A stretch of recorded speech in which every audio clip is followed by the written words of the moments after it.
real hard, there's only two classes. And that's saying there's a class over here and there's a class over there. And the reason that this class over here has never did anything to get this class off its back because this is lower, this is upper. This is the oppressed, this is the oppressor, this is the exploited, this is the exploiter. And these people in this class have divided themselves. They say, I'm black and I hate white people. I'm white and I hate black people. I'm Latin American and I hate hillbilly. I'm hillbilly and I hate hillbilly. Gentlemen, thank you all for joining me again for another session of the Stark Naked Truth. um, so one of the things, there was a couple of things I wanted to talk about, but I think I'll go with this one that has been the topic of conversation for me practically every day for about a month now. I sound like I'm in New York, about a month, about a month now. um, and it's men talking about uh, being invisible in their relationships, not being seen by their counterpart, not being feeling lonely, feeling alone in these relationships where most of them explain how hard they work daily to provide for their families, um, never frowning on it, just doing whatever they believe needs to be done, whether it's working multiple jobs, working jobs and having businesses, um, catering to their spouse or significant other by taking them away or buying them certain things, making sure their support for the children, uh, in terms of purchasing what they need and making sure they're doing right by whatever the rules are, all that kind of stuff. A lot of men are talking about, I do all of that and I get zero recognition. I get nothing in return. No attaboys is basically what they're saying. I don't get any of those. Um, Speaking from experience, I've been in that space before, and it's a tough space to be. It's a tough space to be in, but it's even tougher to get out of. From my perspective, what makes it tough to get, the reason it's tough to get out of it is because no soon as a man says anything that can be translated into I'm hurt, especially a black man, um, then that's when the chuckles come out. That's when he's called a punk soft. You tripping, you don't get it. It's not supposed to be that way for you anyway. Man up, all those kind of things come into play. And those are all harsh words to any person who's telling you something's bothering them.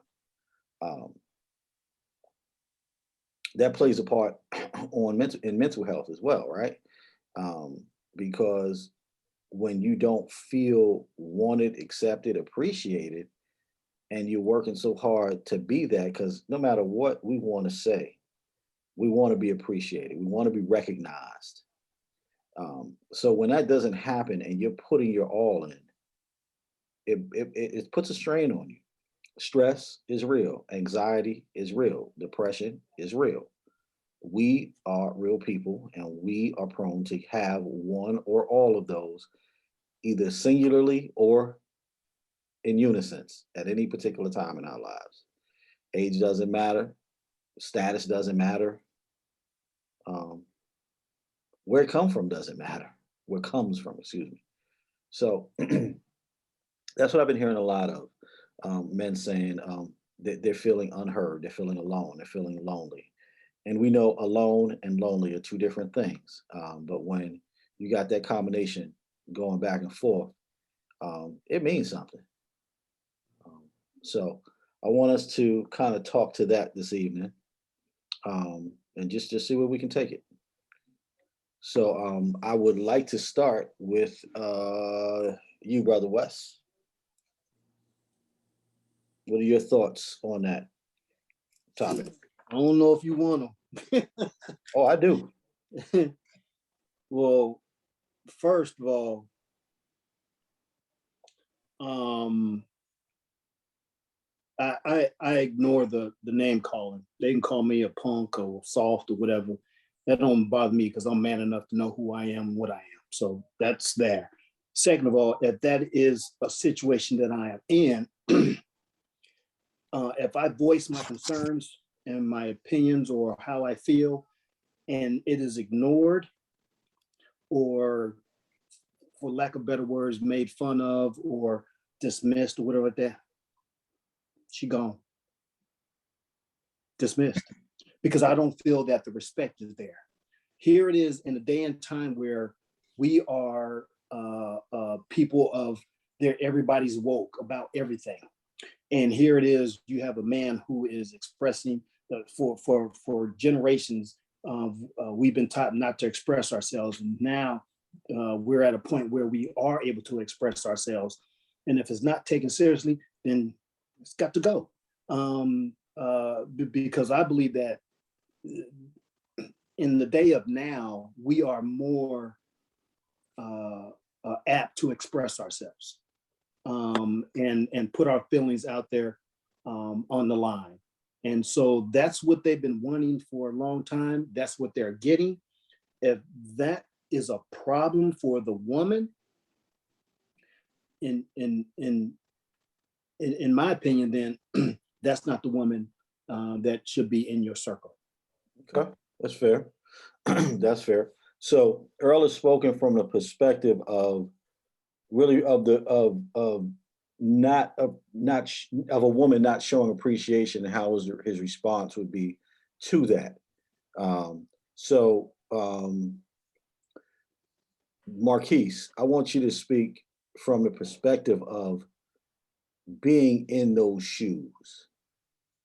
How you feel, how that makes you feel, or how you your thoughts on this topic from a perspective of relating to that feeling, not what you're not getting from the, you're not getting something from her is what I'm trying to say, but how does that make you feel? You understand what I'm trying to say? I do. I do. Okay. Is I mean, it's very frustrating, because if it goes back to, what we discussed around Father's Day, right? The difference in the treatment between Father's Day and Mother's Day, right? And a lot of times it's difficult to, conceptualize it, because on one hand, our counterparts, they want this man, right? They don't want a man that's out in the streets. They want a man that's going to come home, that's going to be that provider and do all of those things. And then at times when you do that, it's not enough. You go out in the street and you do all of these things, right? Then you get the side of that where, oh, you could do better, it's not enough. So I think when they view us and they look at us as being a provider, being that pillar of strength, at times I don't think from a sensitivity standpoint, just like we check in, right? Like we'll see our woman and we'll say, did she have a bad day today? Right? What's going on with her? Can I be more supportive? Is there something, that I can say? At times we may get, you know, you're acting different today, is everything all right? It may be a check-in, but I'm not gonna say it's a toughen up type of situation, but it's more of a, you know what, you'll be all right, you'll handle it. You know what I'm saying? You're strong, you're tough. Not saying in every situation, but in a lot of situations, when it's time to be sensitive, sometimes that's overlooked because of the strength that we portray in our role and, in the home or in the relationship.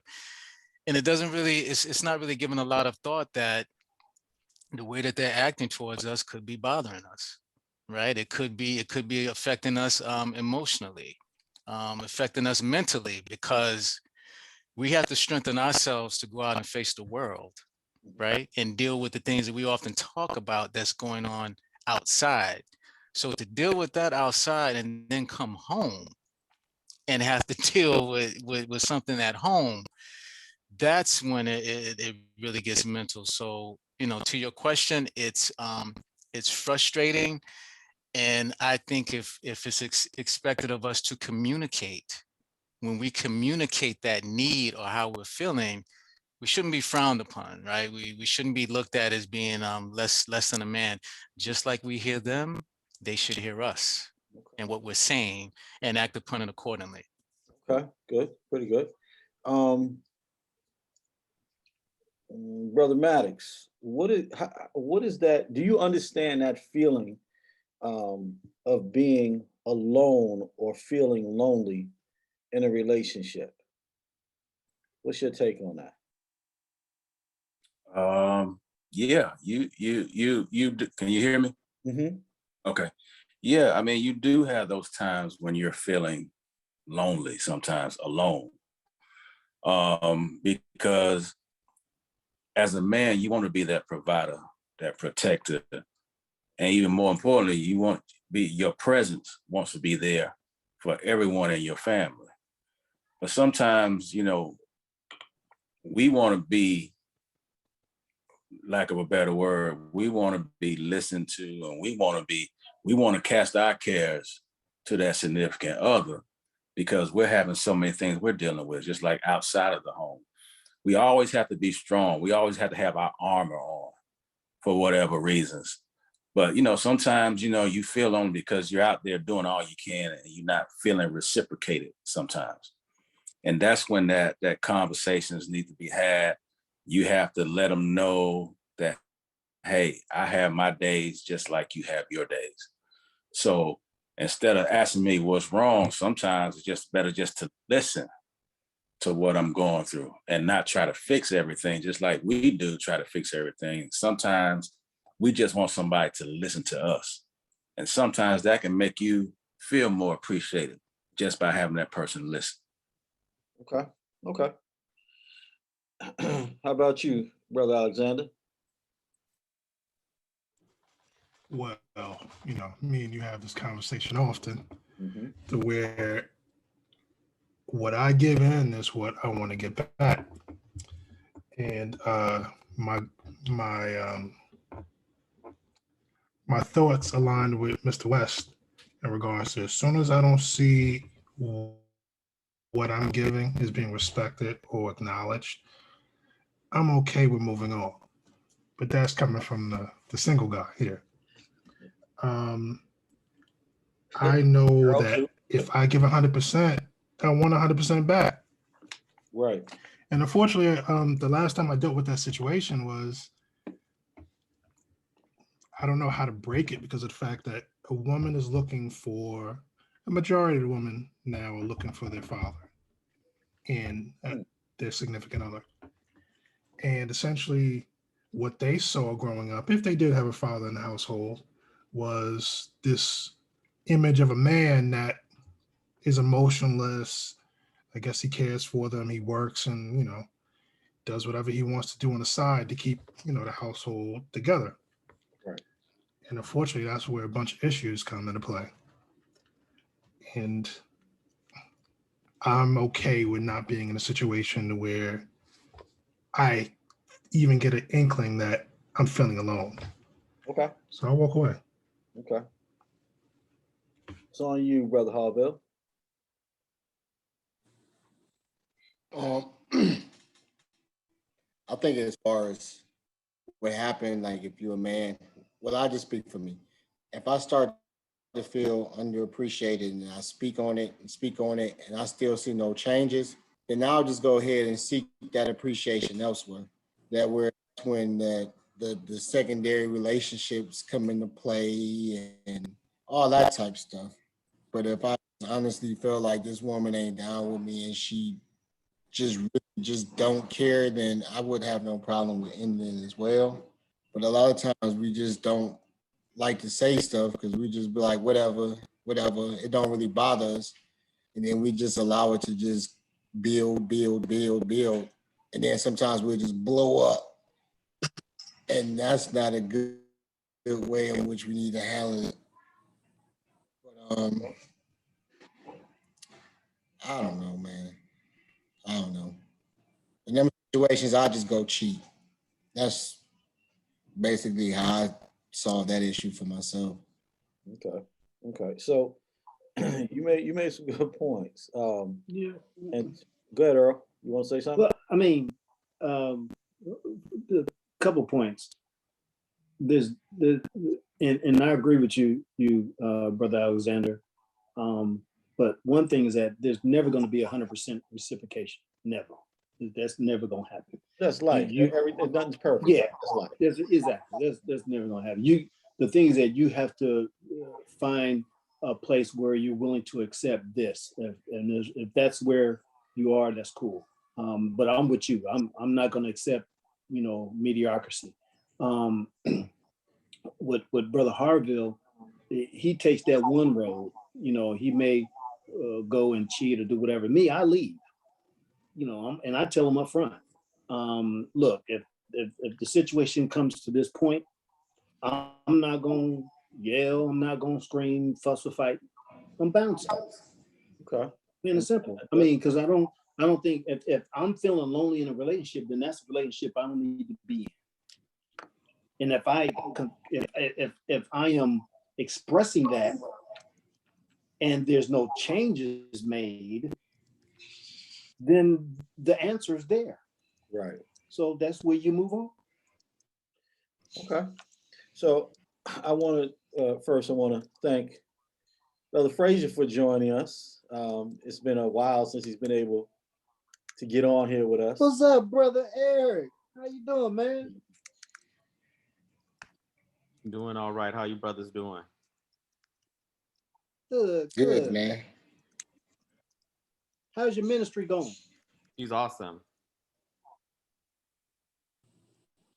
Okay, brother, I was getting ready to send you a full-blown chat text here, but just so you know, what we're talking about is men being in a position nowadays where we're more often than not talking about, did he leave? Oh, there you go. More often than not talking about how we have feelings of loneliness or being alone or unappreciated in our relationships and how that feels to us. So that's where we're at. Before I let you chime in, I want to go back a little bit to two things that Lawrence, that you touched on, and one leads to another in some instances, not in all. I'm going to go backwards. I'm going to go keeping silent and then cheating. You keep silent because you're frustrated. You stay silent because you're frustrated, and when that frustration starts to boil over, you seek relief somewhere else. All right. So on the cheating side, we can get into that in a minute, but I want to go with the keeping silent part. And I'm not judging you either, brother. Because we just talking. But I think you know that already. Yeah. You're right. Oh yeah. Yeah, I don't take it personal. Right. Because this is because I think we most of us, I'll speak for me, I ran that same race. I got it. So it is what it is. But keeping silent, right? Why is it that we can get comfortable not talking to the point, making it known how we feel, before having or not having, before deciding that cheating or stepping out is the way to handle this? Why, and anybody can jump in on this one. Why is that so easy for us to do? Just keep silent. Because sometimes talking makes it worse. Depending on uh, uh, the current situation, right? So let's say you're talking about it, and So let's be clear on the it. It's not. Let's be clear on the it. You're talking about the feelings of loneliness or being alone or not appreciated. Right. Okay. Right. So let's say you've already talked about that. You've already broached the conversation. Let's say it fell on deaf ears, right? And you said, okay, you didn't find a resolution on that. Then it reoccurs, right? And then you speak about it again. And the feedback that you get is not really favorable. Let's say you get the type of response, oh, we're back at this again. We're talking about this again, or so on and so forth. And if you keep broaching the conversation, it keeps getting worse. You kind of have to gauge the temperature of the situation to know when to pick the conversation back up. So sometimes I think we may be silent so the situation doesn't get worse, right? Because calmer heads prevail, right? Cooler heads prevail, I think the saying is. So we may back away when it's very sensitive and it's not a good time to really talk about it because it's different, right? From on the other side, they can come at us any day, any time, any minute, get it off their chest, and we handle it, right? We're supposed to listen, so to speak. So sometimes we're quiet because we don't want the situation to get, this is just my opinion, the situation to get worse at that moment. So, I'm so, not saying just being quiet and never talking about it, but at that moment. okay. So, And sometimes the moments increase. so I bring it up the first time. It's heard, and then but it's nothing done about it. I bring it up a second time. It's heard, but there's really nothing done about it. So it's better for me to live in the space where I'm uncomfortable. I got you, brother. Where I'm uncomfortable as opposed to making a decision because I've come to you in confidence as my partner that there's something wrong with me and you, or with me, period. You ignoring me, I'm supposed to allow that multiple times. If we're in a relationship, am I supposed to do that? No, I think sometimes we think it'll No. change. Like sometimes we say a little time will go by and then maybe Right. she'll get me or maybe she, I got that. I got that. But we got to determine what that little time is. And I know everybody's time is different, but there has to be something in you that says I can't let this run on, because the longer I hold on to that, the more resentment that's going to build up. Before you respond, Lawrence, Eric had his hand raised. Go ahead, brother. I think one of the reasons that we don't say anything is because we have been taught not to. We're not supposed to have feelings. We're not supposed to have emotions. We're supposed to always just be in control and not have outlets and not have a need to express ourselves. It's what we've been taught as men, especially as Black men in the Black community. And we have not been afforded the outlets to be able to express ourselves because it's not what we're supposed to do. Right. So I agree with you, and that is definitely something we touched on. And I just thinking it from another angle. So in this day and age, and I think that counts for every man in this room. Um, Eric, I think you might be the youngest in the room. Um, so from your generation on through, and I think Earl and I are tied for the oldest. Um, we're we're about what, three generations? I think we're about three generations of men, roughly. How come we've learned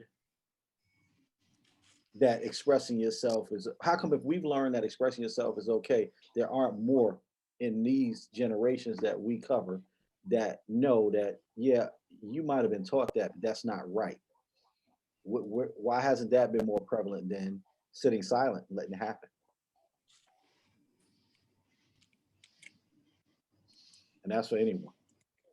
we get taught a lot of stuff and we continuously do it wrong because it's just a normal routine of how we just operate day to day. Right. So how do you break that, Lawrence? How do you break that cycle? How'd you break it? Or have you? With this, right? Oh yeah, I've definitely I definitely say what's going on with me. Like I always tell them, I guess I feel underappreciated because it always come back that you're just doing what you're supposed to do. And so I say, oh well, god dang, all right then, but I'm still telling you, I still feel underappreciated. And if it continue, I say, well, maybe she'll get it, and then I look for an outlet for somebody else to talk to them, explain to them to make sure I ain't tripping, and then things happen. Yeah. So self-control comes under fire at that point, right? Yeah, it's all the way gone. Right. Okay. Okay. Mark jumped in. Mark, you there? You wanna Let me get this chime light. in What's on up, this? Go ahead, brothers? brother. Hey, good evening. You there? Who? Mark. Yeah, I'm here. What's up? Okay. Shot you the topic. Did you see the topic? No, I did not. Okay. You just sent me the text? I sent it in the chat. No, So let me go look at that. Take a minute to look at the chat, and I'll come back to you. Right. Brother Maddox, you wanna say anything more to this? Yeah, I pretty much agree with what Brother Eric was saying, is that we were taught not to have those type of emotions, you know. And believe it or not, we've dealt with this a long time. You know, if you talk about things like that, you know, you're pump, man up, you know, it'll be okay. Sometimes they even come from our parents that taught us how to be that way. Mhm. But I'm thankful that I found you guys, because I had a lot of stuff to say, Larry, at one time. Right. And, you know, and it just makes you understand. You get to the point where you have to understand who you are and what your value is. Right. So it comes, sometimes it doesn't matter so much what they say, as long as you know that you putting your best foot forward and you're appreciated. Because just like Lawrence said, it's easy to talk to somebody else and they telling you how great of a person you are, but you're not hearing those things at home. Right. So that's where you want your validation from, not from outside, but from within the home. Right. So with that, great point. With that, keeping silent doesn't afford you the opportunity to get it at home if you don't express that you're lacking that. And I agree with you guys, because again, this is how we were raised. I just say that we were raised to believe that, but we're in a time where how we were raised wasn't right. We were raised by our parents, and who learned from their parents, who learned from their parents, that a lot of the things that we did were based on racism, how we acted in public. Right? Let's think about that.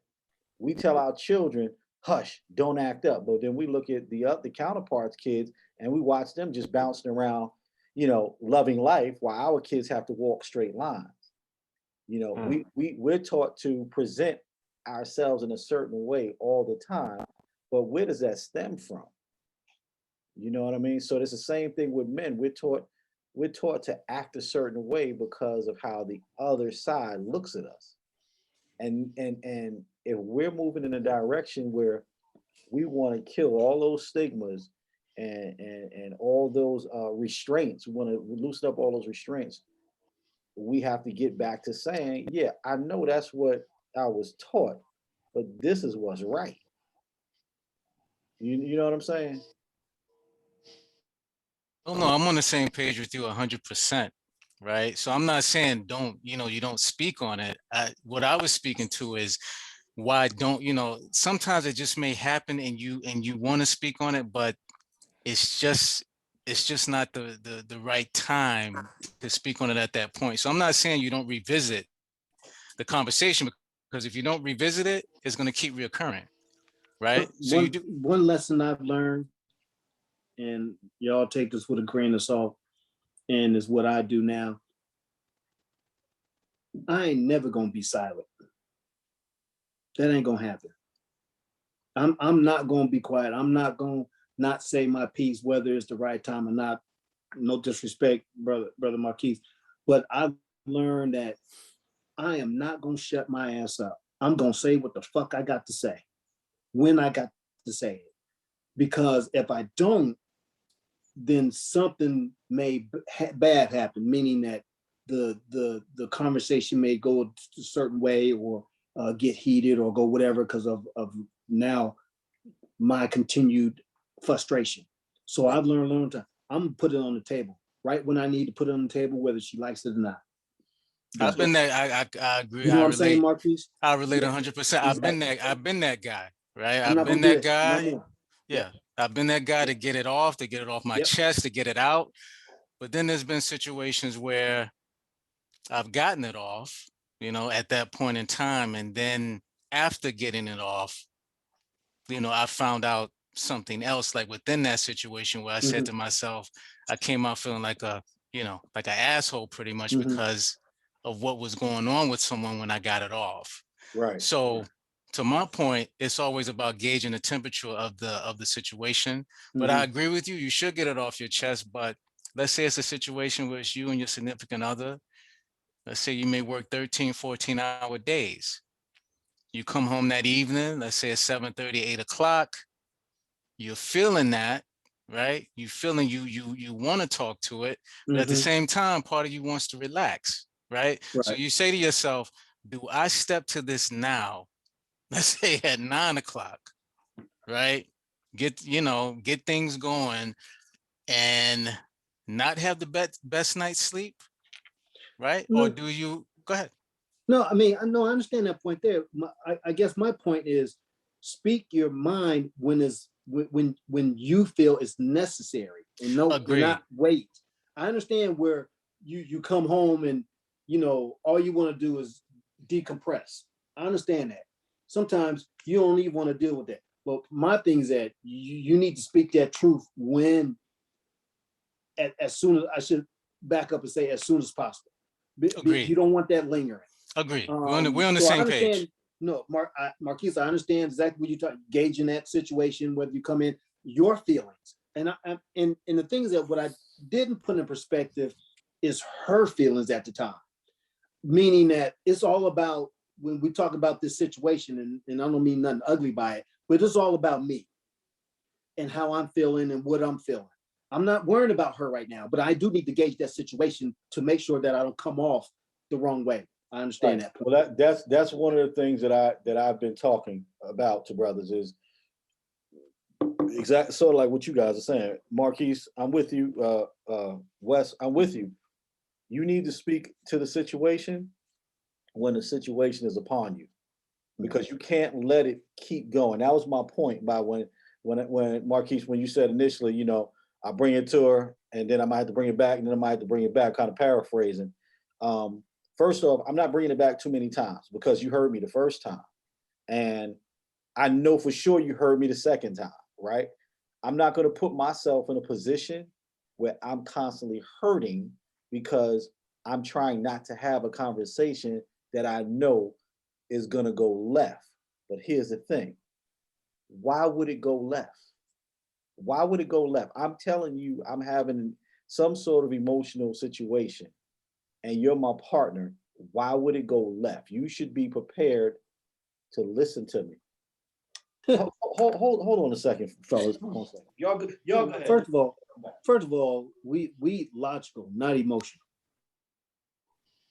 So, them being understanding is really not, part of the picture.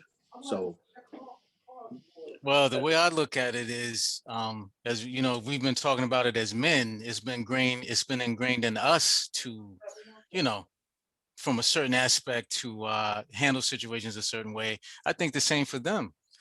I mean, how can we expect her to listen if she didn't have an example to learn from on how to listen, right? When we're communicating, if that hasn't been instilled in them, then I mean, sometimes they're not going to get it. So aren't we supposed to teach each other how to listen to each other?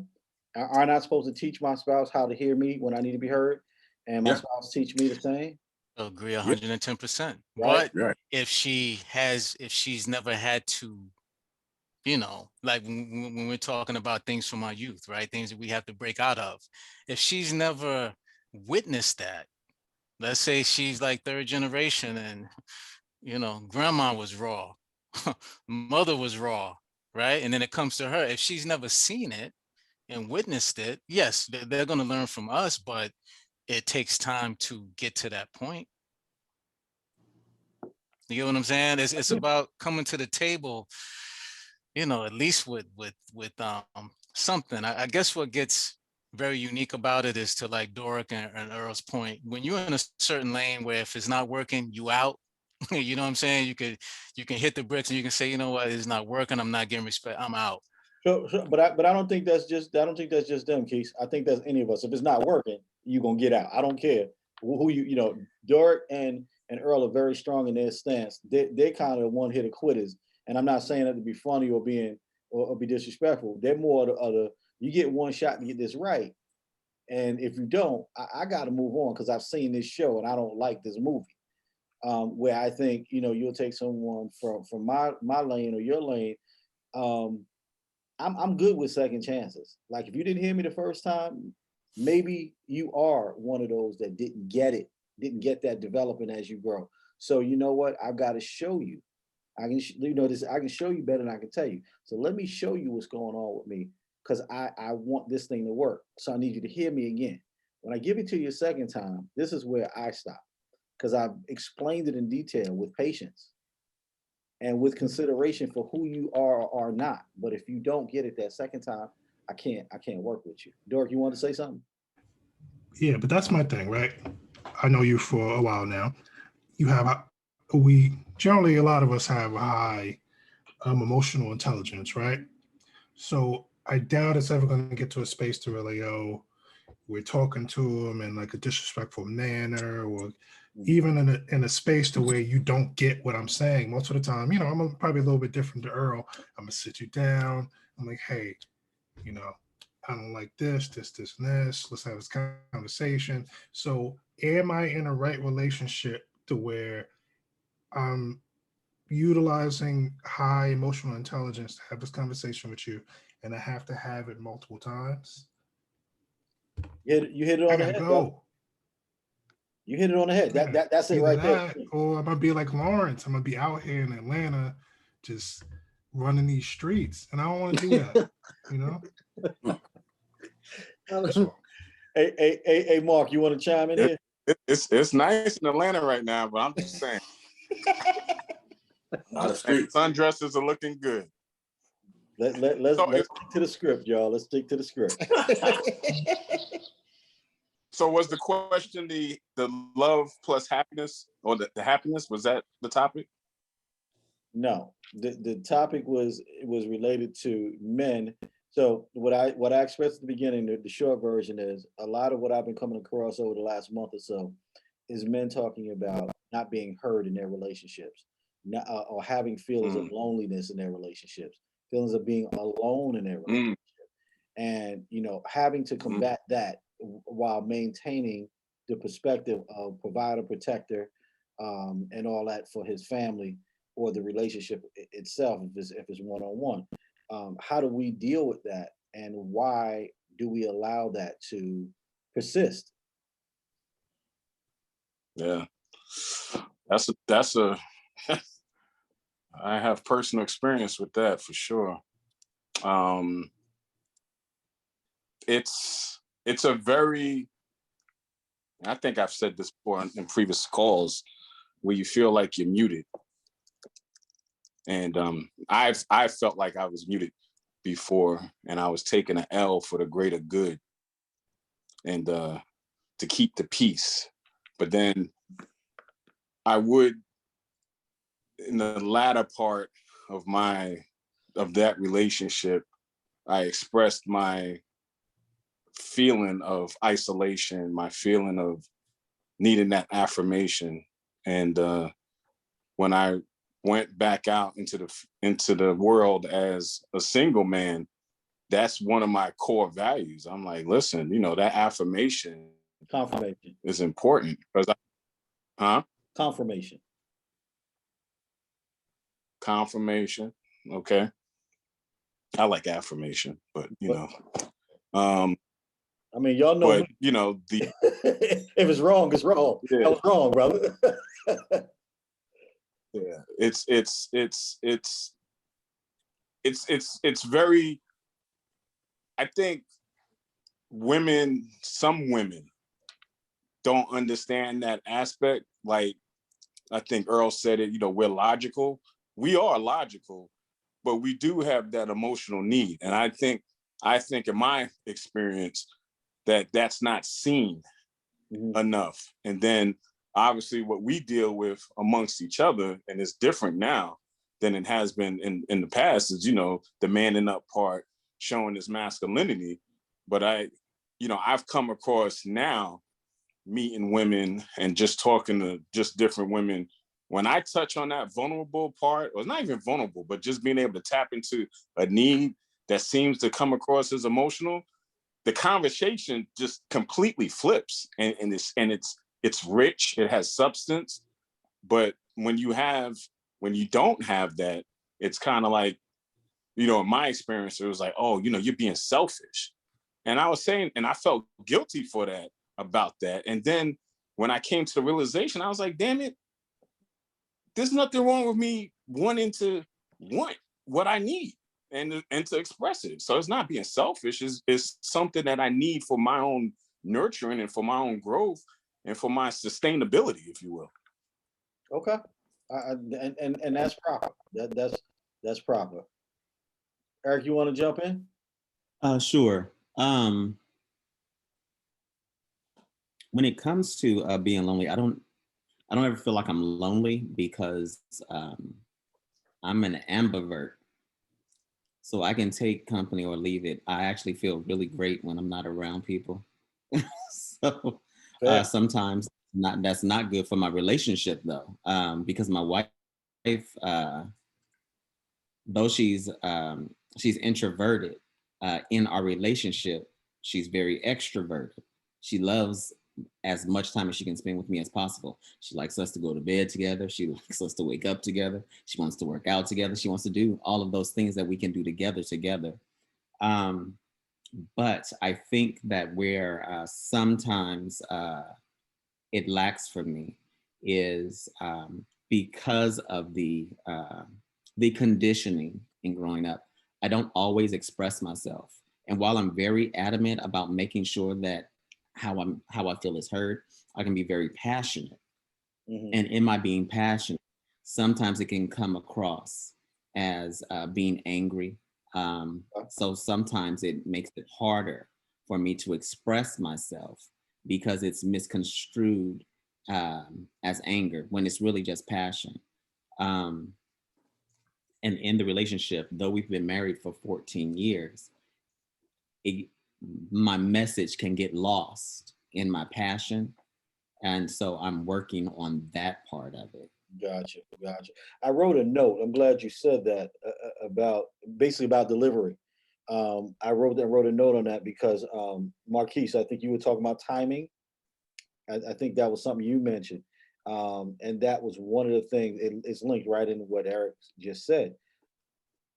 There definitely is a time period. Like, even though you're feeling something, you got to be sure that the recipient of what you have to say is ready, so to speak, for that. They're ready to receive it. But as Eric just pointed out, it's how you say it. I'm very passionate with points that I need to make. I think y'all have witnessed it before. I'm very passionate about something, that's on my mind, and I feel like I needed to be heard with as much energy as I feel it. So I can just jump out and go boom. I've had to learn to gauge the temperature. Y'all said that a few times. Gauge the temperature. Find, because I know who I'm talking to, right? I know who I'm talking to. So I should be able to read that person and gauge how I'm going to come with my concern. Because what is my ultimate goal? My ultimate goal is to receive what I haven't been receiving, and that is to be heard. So, to Lawrence's point, cheating. So one of the things that we teach couples is if the option of cheating is on the table, period. Not saying you did it or not, but if the option of cheating is on the table, then it might be time to really reevaluate your relationship, because no one's going to jeopardize something they find so great and good with something like cheating, right? In a relationship, no one's going to jeopardize that. So when you get to a point where I'm going to talk about it, I'm going to be silent and deal with it, or I'm just going to go on and cheat, then we have a problem, right? And the question comes to what is cheating. All right, what is cheating? Some people will view it as I'll go to the extreme. Some people will go to it as the act of giving someone your quality time and energy. Who knows where the physicality comes in or not? We don't know. But giving someone outside of your partner that vulnerable part of you, that part of you that sees through you, sees into who you are. Some people are called cheating simply just confiding in someone, over social media. The range is so broad. I ask you all, and I'll start with you, Lawrence, and I'll come back to you, Eric. Lawrence, what from your perspective is cheating? Anything that you can't do in front of the eyes of your other half. If you're saying these things or talking to somebody on the phone and you wouldn't want your girl to hear about it, then you cheating. You're doing something, you're trying to hide anything you want to hide and sneak around from them. That's cheating. So that can be just verbal or physical. I'm with you. That pretty much is mine in a nutshell. If I explain it, somebody asks me, if she can't hear it, what I'm saying to her, or I don't want her to hear it, or if she heard it and when she was gonna get upset about it or feel some kind of way, cheating. Right. Cheating. Somebody else? But we basically just bring it down to the physical act. If you didn't touch somebody, pretty much that's what a lot of men say, well, I just had a conversation with him. Wasn't no big deal. We just think as long as we don't have sex. If we don't have sex, then we're not cheating. But again, it comes down to if you can't do it in front of your girl, then it's pretty much cheating. And those of us that know that 9 times out of 10, 9.5 times out of 10, if you done found somebody to lay your woes down to, it's likely, and it's opposite sex, it's likely somebody you trying to get in. We know it to be true. We can't deny that. Correct. Anybody else want to chime in on this one? Well, y'all scared to touch this one. No, I think I kind of agree with Earl and Doric. Earlier, if it's not working, I've never been a fan of cheating, right? Because it's, and I'm not I'm not sitting back like I've been perfect. That's not the Marquise you're seeing today. It came through years of getting to this point, right? I've lived a certain life where I can speak to it. Cheating doesn't help the situation, in my opinion, because sometimes you do that and you find out the individual that you're cheating with is even worse than the situation that you're currently in. That's true. There's no really coming back from that. So that to Earl and Doric's point, yeah, the grass ain't greener, or it's, you don't even know it's grass, right? It's just it's just the other side. But if you right? use fertilizer, So that's right. Put that fertilizer on it, right? Well, you may find out it's that red Georgia clay, right? But I think that if I think it's best to move. That's just my personal opinion through experience. That if it's not working, you move on, and that's just me. First of all, I'm too old. I'm shit. I ain't got the time. I'm too old for that shit. Second, it's expensive because I'm a cheap bastard. And third, it don't make no sense. Just move, just go. I'm just saying. I mean, and you know what? And it's funny because the last 2 relationships I went, the one that I was in, I actually sat them down and said, "Look, I ain't gonna cheat on you. I'm just gonna leave." Let's put that out there right now. Right. Because I'm too old for that, and I'm not spending that money because that fertilizer costs money. But brother, you got resources now. You got eHarmony, silver foxes. You got all of that stuff. You could cut them loose, and then go to the profile and be single. Only fans. So technology is in our favor. Black Love is people money. for me. The OGs. Yo, Yeah, yo, technology's in our favor. so Yeah.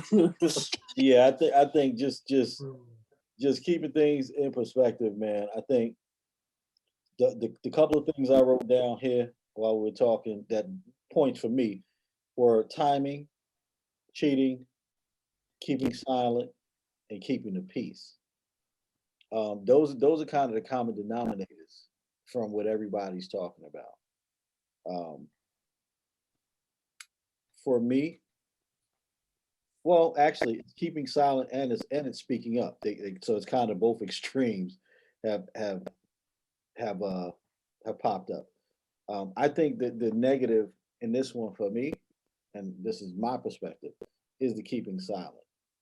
Um, I say that's the negative for me because I kept silent in two situations in particular, and total.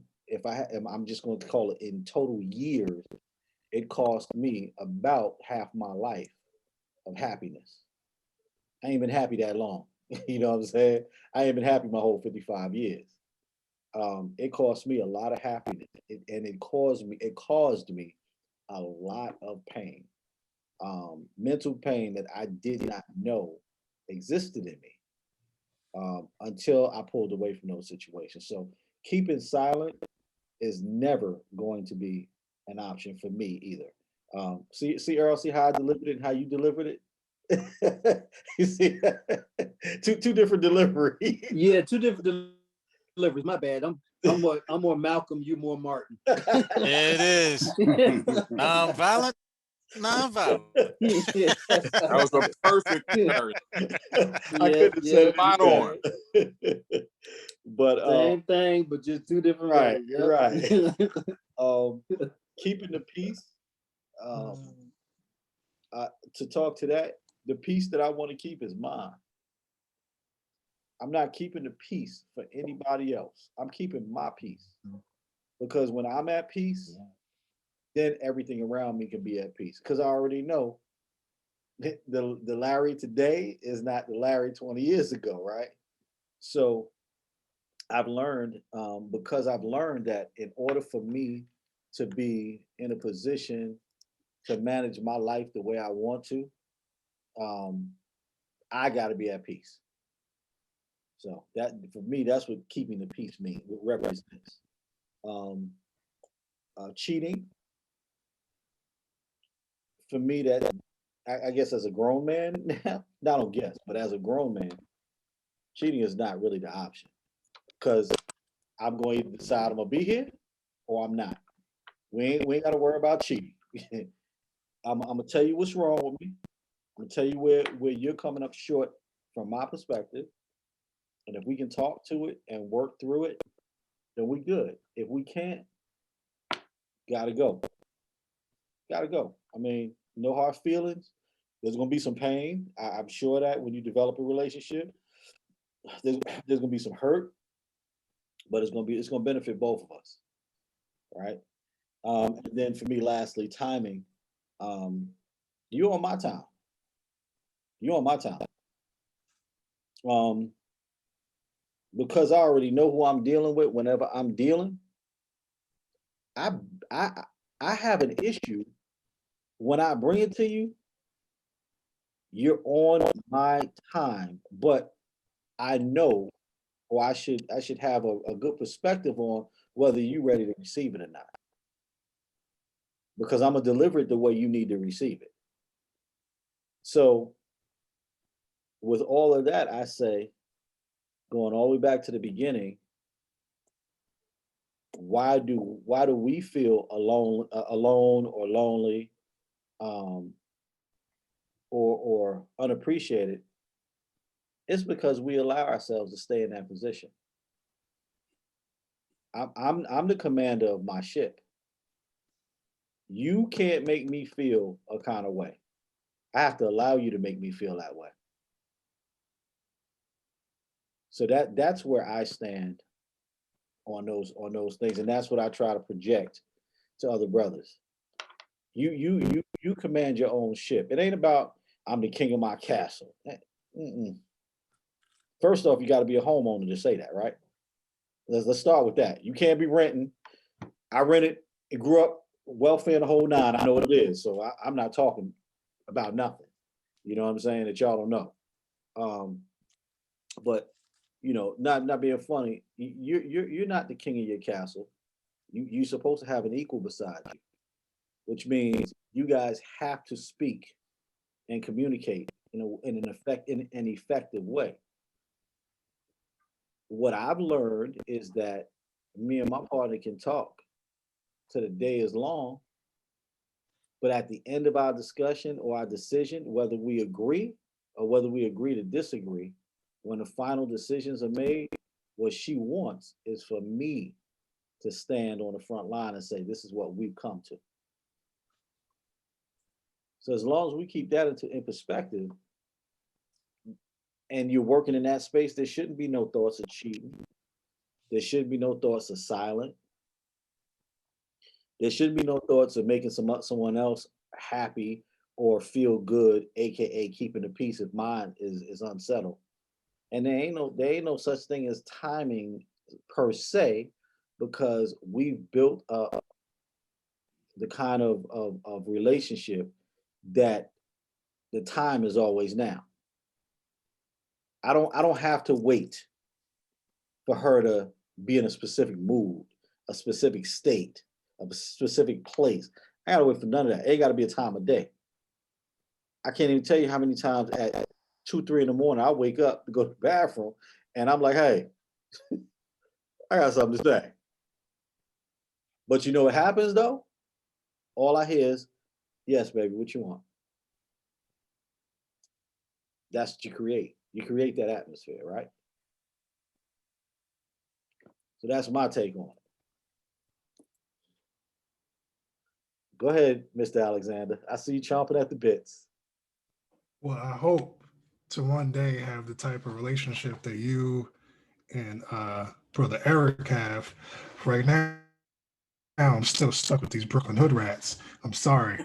I'm trying my best, but I can't wake up at 2 in the morning. And, I'm working on it. And I thank you, brothers, for giving me the encouragement and hope that maybe one day I might find this. That's But, right, Rodney. Just rub your keeping it brow, real. Rodney. Just rub it. Hey, come to Atlanta, man. There's some hood rats down here too. I'm telling Oh you, yeah. the hood rats are everywhere, but not to be disrespectful to anybody. Keep some raid with you. That's all I can tell you. With Benzes and I like. Brother Dirk, what I tell you, man, is you just got to start putting yourself in those positions you want to be in. I mean, yeah, really, that's it. You gotta. Marquise, can you tell him that everybody that he meets is not going to meet that 100% standard that he's looking for? Would you please tell him that he's got? I'm not asking for Look, 100%. Earl, don't say nothing because I'll shut your mic off. Don't say a word. Go ahead, Eric. I'm asking Go ahead, Eric. for 100%. Oh, goodness. Show me some effort. This is, You now know this what is I'm saying? Take me out on a date. Listen to Eric. Listen to Eric. You ain't heard him in a while. Listen to 100% Eric. true. And wait, talk about Eric. Did you just say what Okay, I said? Take me out to date. Yes, he did. But- That's right. Take me out on a date. Thank you. Make an effort. Pay for something. You know what I'm saying? Thank you. I'm shutting your mic off. Go ahead, Eric. No, there you go. There you go. Look, Doric, that's what I'm talking about, baby. Okay, let me say this. Eric, you see what I've been dealing with, right? Yeah. Oh my goodness. Now, outside of my marriage, all of my relationships have been 6 months or less. The only two that were, the only two complicated situations I had weren't relationships, right? I was committed to myself that if I didn't see this moving in a direction that was, that would afford me what I was looking for, then I would not spend any extra time in it. So if when I do the evaluation, and I do this with friendships as well, if when I evaluate what's been going on over that time period, and it does not look like what I need it to look like for me, I move on. And I have no problem cutting off family members. I can love you from a distance. If you need me, I'll be there. But what I will not do is allow you to take my time from me. I will not allow you to have me wasting my time in something that isn't going to be fruitful when I already know what my trajectory looks like, when I already know what I desire, what that has to be. So for me, I knew my wife was my wife 2 years before she even had a clue. We were just friends. But when we moved into courtship, it only took us 7 months from beginning of courtship to the end of that courtship to actually be married. And that's because I knew, because we had already invested the friendship. I knew her. Mm-hmm. I knew what she was worth. I knew her value. I knew what she brought to the table. And she afforded me to be the man I needed to be. And she was always the woman that she needed to be. And when we reevaluate ourselves and reevaluate what we need, we can start sussing out all of those things that people bring that don't feed that don't fuel that. And that's what we have to get to the point of. Not saying that means our marriage is perfect. It's nowhere near perfect. I myself have messed up on several occasions, but she's gracious enough to allow me to still live in her space. And when I say live in her space, I mean in her heart. Mm. But that's because we've done the work, and it takes work, and it's always going to take work. Any relationship that's worth anything is going to take work. My pastor talked about this couple that said to him, "We never argue. We never have anything. We never have any cross with each other." And his response to them was, "If y'all never argue, it might be because you're not talking." That's right. Because there's going to be conflict. There's going to be issues, but either you're not talking, or when you are, get along all the time. There's going to be some give and some take, some push, Eric, and some pull. Eric, you paused for a second, but I think you made a statement that might need to be repeated. What you should start from Okay. what the pastor said. If you're not talking, if you're not arguing, and you're not communicating, or whatever, you say that again. Go back to that. If you're not arguing, it's probably because you're not talking. Okay. What'd you say after that? And then the other part of that was, if it's not that, then when you are talking, somebody might be lying. Okay. Okay. Very good. Very, very good. Very good. And you know, that falls in line to one of the things we teach in the couples huddles is not only effective communication, but effective listening. Right? You have to listen and hear what your partner's saying in order to subscribe to whatever the issue is. You know, too often we're not really in tune, and I'll blame us. A lot of times we as men, we're halfway listening. We're getting a part of the story, and then when she gets pissed off, you really can't even combat it because you want to listen to what she said in the first place. Mm. You know what I'm saying? So that's the problem, that's one of the problems we carry. And I think I want to come all the way back to where this all started. That's one of the things you need to evaluate with your partner. When you're talking about morning breakfast, even, is your partner listening to you? Because if your partner is listening to you every time you try to communicate, then you may not have to even get to that lonely space or that non-appreciative space, because you can address that before it even really starts. We talk about love languages. Knowing your partner's love language is important. You know, I had a brother say to me, I do this, that, this, you name, I mean, some dope stuff. And for some sisters, he would have been everything she needed. But for his partner, he was absolutely nothing she needed. She said, all that is great, but I just need a good morning. I just need, would you like a cup of coffee?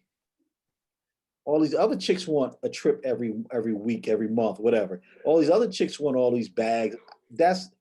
I got that, but that's not what I want. So we have to learn to love our partners like our partners want to be loved, not how we want to love them. You know what? And hold on, one more point, Lawrence, and you jump in. And we have to teach people how to love us. Right. But that's like, because me and her have a conversation about that all the time. And it's like, well, you need to be loved like this, and I gotta respect that and go that way, but you need to know how I like to love you too. Like it's gotta be a two-way street that where, I'm a gift person. Okay, I don't say I love you all the time, but okay, maybe I start saying I love you a lot, but don't discredit my gift giving you that's not showing my love for you. And I think sometimes we get that misconstrued that if you ain't doing it the way I want you to do it, then you don't love me. So brother, let me tell you this. It's not a matter of misconstruing it. Trust when I tell you that it's not a matter of misconstruing it. You may be giving it up the best way you know how, the way you were taught. Again, we talked about how we were taught to do certain things, but that does not mean for that individual it's right or acceptable. And that's the part we have to get away from. Right. Believing that because I did it, you need to, you should, you better feel like I feel about this. That's not it. That's not it. It'll never be. Can't do it. That's like you give a woman flowers and she tells you, I don't like flowers, but you keep giving her flowers. You send flowers to the office. That's not missing the mark. That's not missing the mark. Yeah. Let me say You got to find that love. You got to find that language, and then you got to stick with it. We tell our ladies what we want, and they doing something. They're buying us cigars and yak. It's like, I don't want a cigar and yak. I got that on my own. I need some sneakers. So I just want to do something. By the way, Earl, I got 2 pair of ones on Father's Day. Oh, really? Okay, that's what I'm talking about. Let me customize it for you. My wife is a gift giver. What is that, Eric? I said my wife is a gift giver, and I had to really work out that in my mind and my heart. Why I had a problem with her giving me gifts, and that was her way of showing me that she loved me. For me, that brought up trauma. I felt like I was then obligated. Because of the way my family does gift giving. Mm-hmm.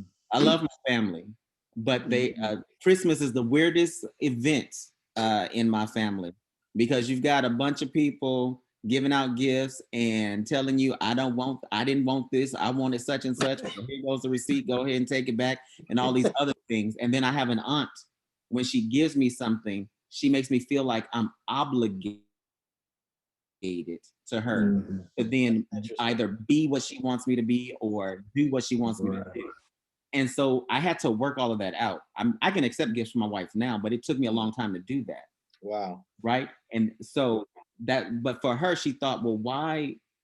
She said, I'm not asking you for anything. I said, but that's not how it feels, you know? And so we have to get to that point. So you can be doing something out of the greatness of your heart, not just the kindness, but the greatness of your heart. But if it causes them extra trauma or stress, then what good does it do? Right. You articulated that perfectly. You articulated that perfectly. So yeah, and you know that's getting to know the person you're dealing with, right? That's what that communication is about. That's what a relationship is about. Relationship doesn't just mean you my girl, I'm your man, right? It doesn't just mean that. It means I'm learning you. I know you and I'm learning you from this point forward.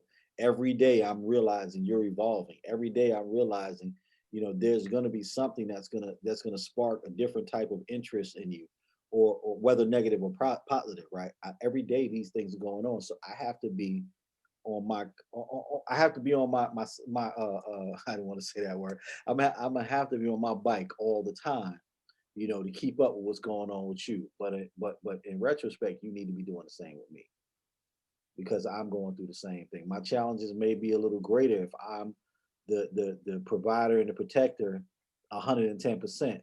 You know, you're not riding with me in that aspect, then you need to learn me too. So brothers, don't be afraid.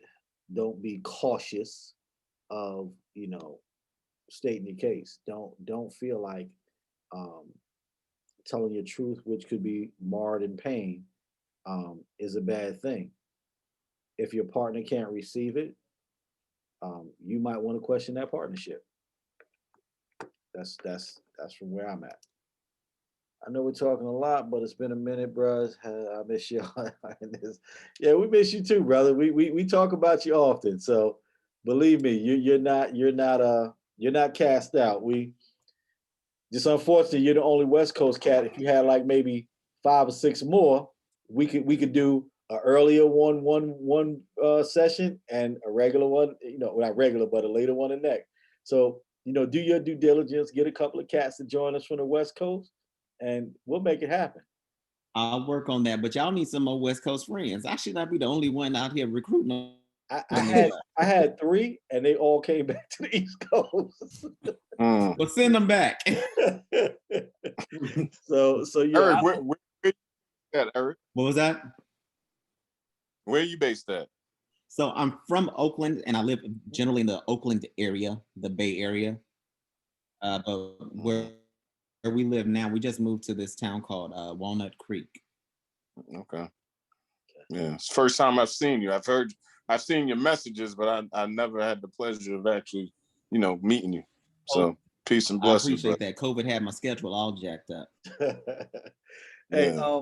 hey, Eric, you know, one of the things, man, for real, if I get LinkedIn, if you just link me in with a couple of your West Coast people, I'll troll them and I'll get to befriend some of them, and work it out, you know, because I don't mind that. I wouldn't mind that connection over there.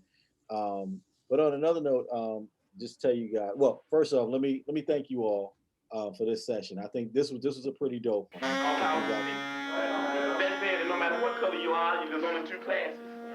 And that's saying there's a class over here and there's a class over there. And the reason that this class over here has never did anything to get this class off its back because this is lower, this is upper. This is the oppressed, this is the oppressor.